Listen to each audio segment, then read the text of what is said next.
With cameras these days getting more and more sophisticated, it seems like bit rates and codecs are bound to become an issue sooner or later.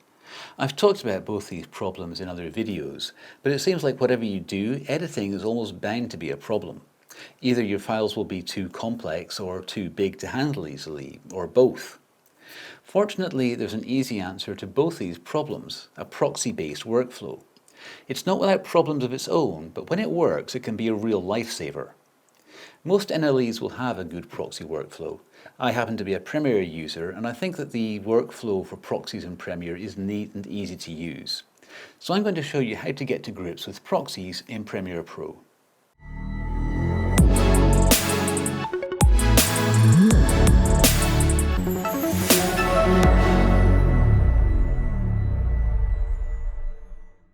A proxy workflow basically solves all of your problems with handling your raw footage.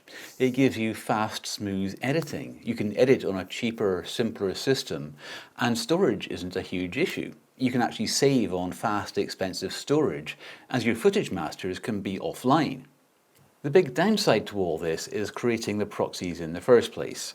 But this is the kind of thing you can leave running overnight. If your editing is going to take more than a day or so, this should be worth it. Then again, maybe your camera can create proxies directly, which is even easier. So I'm going to talk to you about a proxy workflow, how to set it up, how to use it, and some of the issues you might need to be aware of. This is all going to be based on Premiere Pro. I'm sure other NLEs have a great proxy workflow, but I use Premiere, so that's what I'll be talking about. And this is based on Premiere Pro version 22. If you have an older version, just bear in mind that some things might be quite different. Proxy files are a tool for smoother, faster editing. Proxies are copies of your original footage, but at a lower resolution and in a simpler format that enables faster editing on smaller files. With proxies, even a relatively low-powered computer can smoothly play and scrub through your footage, making editing fast and easy. But you lose nothing in terms of editing. These lower resolution proxies can still be perfectly good enough to edit with. Here you can see the difference between editing a 4K original at 160 megabits per second and a sub-HD proxy at just 2.4 megabits per second. Premiere Pro supports a very easy proxy workflow where you can edit on your proxies just exactly as you do with the original footage. And in fact, you can switch between the original masters and the proxies with the click of a button. You don't have to be involved in managing your proxy files. They're hidden behind the project panel objects in exactly the same way as the original footage. And when you come to export your movie, Premiere will automatically export using the original footage masters in the best possible quality. A proxy workflow can be a hassle, particularly if you run into problems, but there are still good reasons to consider it. First, of course, is the big headline issue. Smaller, simpler proxies can make a big difference to how fast and smooth your editing is. It could mean the difference between spending $10,000 on an editing workstation or being able to edit on what you already have. Second is storage space. Of course, you need to store your footage masters anyway, and you'll want multiple copies, ideally in diverse locations. But with proxies, the footage masters can all be offline. The very expensive part of your storage is what's in your editing workstation, and that just needs to be big enough to hold your proxies. And finally, there's data copying. Local file copying for large projects is bad enough, but if you want to collaborate with somebody remote over the internet, then you'll need to share your project with them. Uploading the footage masters over the internet could be absurdly unfeasible, but by sharing just the proxies, they can be working on your project with far less data. As an example, if I shoot RAW on my Canon R5, a 50-hour project would be almost 60 terabytes, which on my internet connection would take more than 20 months to upload. With an H.264 proxy setup, that could come down to 53 gigabytes, which would be less than 1,000th of the upload time. Just 13 hours. That's a fairly extreme example, but I hope you can see that proxies can potentially have a huge impact. You can start with a proxy workflow anytime you like. Even if you're well into an edit, you can create proxies without losing anything you've done. And you can always delete your proxies and go back to doing it the old-fashioned way anytime you like. One thing I really recommend is that all of the clips in your project have unique names, regardless of folders. Premiere users probably already know this, but with proxies it's even more of an issue. So really, make sure that all of your clips have unique names. And bear in mind I'm talking about the name of the file on disk, not the object in your project panel. Finally, if you're doing slow-mo, don't use Premiere's Interpret Footage feature. It was never intended for this, and it will throw your proxies out of sync and also break other things like speed ramping. Instead, slow your clips down the way it was meant to be done. Right-click and use Speed Duration instead. Setting up a proxy workflow is really very easy. Create proxies, edit with proxies, and then export. But editing with proxies is just like editing normally, and exporting is a complete no-brainer. Premiere will always export from your original rushes, just like you would expect. So really, proxy creation is the only part we need to worry about. And if you have pre-existing proxies, like from your camera, that's even easier. I'll cover that more later. There are different ways of setting up your proxies, so I'll start with the simplest, and then we'll go from there. If you're going to be working with proxies, it's going to be worth setting up a couple of things in advance, so let's take a look at those first. You'll want a button to turn proxies on and off, so we'll go ahead and add that to the program monitor and the source monitor. If it's already there, great, but otherwise add it to the program monitor using the plus button. Same for the source monitor. However, this button will click regardless of whether you actually have proxies, which is why I'm going to recommend the second feature. In the project panel, in the list view, go to Metadata Display and open Premiere Pro Project Metadata and make sure that Proxy is checked. That's the single word proxy.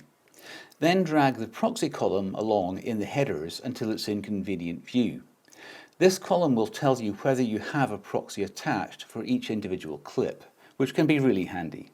So to create proxies for all of the clips in a bin, including all sub-bins and so on, it's easy. Just right-click the bin and then scroll down to Proxy, Create Proxies and click that. A dialog comes up and basically asks you three things: what kind of proxies to create, whether you want them watermarked, and where to put them. For now, we'll select QuickTime as the format and ProRes Medium Resolution Proxy as the actual encoding preset. Then turn on watermarks, and for the destination, click the first option, next to Original Media in Proxy folder. Then click OK. I'm suggesting that you turn on watermarks. This will create an overlay so that you can see exactly when you have proxies on screen. Personally, I find this really handy, but if you don't want it, just turn it off. Of course, it doesn't affect your real footage. With that, your work is done. Just sit back and let the computer do the processing. You'll see a message come up saying Creating Proxy Jobs. Media Encoder should open up and you'll see jobs being added to its work queue to create the actual proxies, and it should start processing that queue automatically. This may take a while, but how long is going to depend completely on your computer. On my laptop, proxy creation takes about twice as long as the original rushes, but your results may be very different. As each proxy is created, it's passed back to Premiere and linked into your project automatically. There's nothing else you need to do. In particular, do not import your proxies. This would add them into your project as new top-level items, which is not what you want. Just let it run and you'll see the proxy status in your project panel go to attach for each clip one by one. Just one more thing to warn you about. There's a bug in the current version of Premiere where if your clip has multiple audio channels, like 4, then they all seem to end up on channel 1 in the proxy, which is a bit of a pain, but the workaround seems pretty easy. Just reattach your proxies and it seems to sort itself out. This just takes a few seconds and hopefully they'll fix this soon. Once that process is complete, you're in. Use the proxy button we added to the source and program monitor to turn proxies on and off. With proxies on, you should see the editing is fast and smooth and your footage is a little blurrier. And that's really it. Just edit as normal and everything should work exactly as before. Cropping, reframing, colouring, etc. should all just work.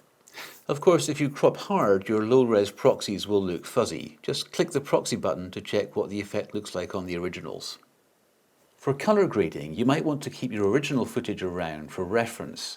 A simple color grade works fine on proxies, but just bear in mind that your proxy codec might not render color in exactly the same way as the originals. Having the originals to cross-check with might be a good idea. And bear in mind that I'm no kind of grading expert, so I'm not doing anything very fancy. For a really precise grade, you might prefer to just work on the originals. Try it both ways and see how they compare. If clicking the proxy button on and off jumps you to a different part of your footage, then your proxies are out of sync with the originals.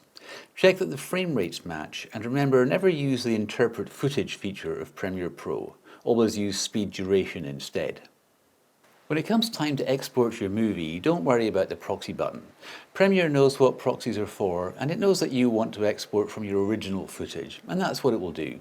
So there's nothing to worry about. You can render from proxies if that's what you want to do, for example to create a low-quality draft copy of your movie for review. Just set the export resolution to match your proxy resolution and click the Use Proxies button on the export screen. Just don't forget to set it all back when you come to render your movie for real. So I mentioned detaching and reattaching proxies. This is something that you might need to do, or they could get detached by accident, for example if you move things around and you find yourself stuck with slow, stuttery editing again. Or then again you might have pre-created proxies, like if your camera creates them, or if they get created during your ingest process. Either way, attaching proxies to your rushes is really easy. To detach your proxies, right-click on the items or the bin and select Proxy, Detach Proxies. That's it. The proxy status in your project panel will go blank. Bear in mind that this doesn't delete the proxies from your hard drive. If you don't reattach them, those old proxy files will lie around on your disk forever or until you manually delete them. To attach proxies to clips, right-click on the items or the bin and select Proxy Attach Proxies, and Premiere will walk you through the usual media locating process. Just make sure that you pick the proxies, not the original clips. Proxies are great for smoothing the editing process and saving you time, but they can also save you tons of storage and allow you to edit on a regular PC by keeping your footage masters offline, or perhaps keeping them on network storage, which is slower and cheaper than your PC's internal storage. Basically, create your project as normal on your computer's internal drive, but put your footage in a folder on an external drive, then import it into your project. Create proxies as before, but for the destination, pick a folder in your project folder, like a subfolder called Proxies. Now, all of your proxies will be created in this folder on your computer's internal drive. Again, you will find that all of your clips need to have unique names. Then you can unplug the external hard drive with your footage masters and store it away somewhere safe, or if you're using network storage, just keep it online. When you come to export, you want to reconnect the original footage so that Premiere can create a good quality export. So if your footage was on an external drive that you've unplugged, plug it back in, and then right-click on your footage bin and select Proxy Reconnect Originals. Then go through the usual Premiere process to locate the clips. Reconnecting them just takes a minute or so, and then you can export as normal. Here's a quick overview of some of the proxy codecs, their resolutions and their bit rates. I find that the bit rates are a bit variable, I guess just down to how compressible the video is, so the numbers here are approximations. For encode time, I can't give you much of a guide because it will depend massively on your computer. But on my laptop, proxy encoding generally takes about twice the length of the rushes, give or take, for basically all the formats. So that's really quite a lot of talking about proxies, but don't be too put off. There are a lot of fiddly bits that you potentially need to be aware of, but for the most part, proxy editing is easy. I've been using it for close to a year now, and it's been a real lifesaver. I just ingest my footage as normal, kick off the create proxies process, and then let it run while I have dinner, and then I'm good to go. And the payback is potentially huge. I'm still editing on my laptop, which for my 4K projects would be unfeasibly slow without proxies. Transcoding is another way you could go, but then you have to store the massive high bitrate transcoded files. Proxies can really save you space, particularly the expensive storage that you edit from. And if you ever need to upload your project to collaborate with somebody, for example, then proxies can make the impossible quite feasible. Proxy editing does have its drawbacks, and it isn't necessarily for everyone, but if you haven't already, I think it's at least worth looking into. In any case, I hope I've given you an idea of what's involved. And if you want more information from the horse's mouth, here's a link to Adobe's webpage on their proxy workflow. And thanks for watching.